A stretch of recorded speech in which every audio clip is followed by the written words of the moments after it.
ஏன்டா 2 பேரும் கத்திட்டு இருக்கீங்க? நாளைல இருந்து இவங்களை வீட்டு வேலைக்கு வைக்க போறேன்டா. தனியா அப்பால வேலை செய்ய முடியலடா. வீட்டு வேலையா?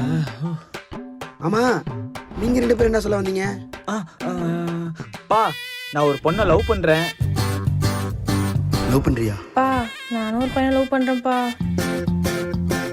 சரி ஓகே, நான் வந்து லவ்க்கு சப்போர்ட் பண்றேன்ப்பா. மத்த punishment no against. But one condition. என்ன கண்டிஷன்? பையன் நல்லா படிச்சிருக்கணும், மாசம் 1 லட்ச ரூபா கை நிறைய சம்பாதிக்கணும். 1 லட்ச ரூபா சாலரியா? சார் வணக்கம் சார். உனக்கு பொண்ணு வீட்டுக்கு அடக்க உடக்கமா இருக்கணும், அப்பா அம்மா பேச்சை கேட்டு நடக்கணும். அடக்க உடக்கமாவா? டேய் போ, நைட்டுக்கு பிரியாணி பண்ணு போ. அப்படி இருந்தா வர முகத்திலே உங்க 2 பேரும் கல்யாணம். இந்த கல்யாணத்தை நான் ஜாம் ஜாம் நடத்துறேன். பா, நீ சொல்ற கண்டிஷனுக்குலாம் எனக்கு என் தங்கச்சிக்கு கல்யாணமே நடக்காது. போப்பா. என்ன இப்படி சொல்லிட்டு போறானோ? நம்ம இவங்களுக்கு போன் அடிப்போம். ஹலோ அஸ்வினி, நாளைக்கே வேலைக்கு வந்துருமா? டானி 7 மணிக்கெல்லாம் வந்துடணும்.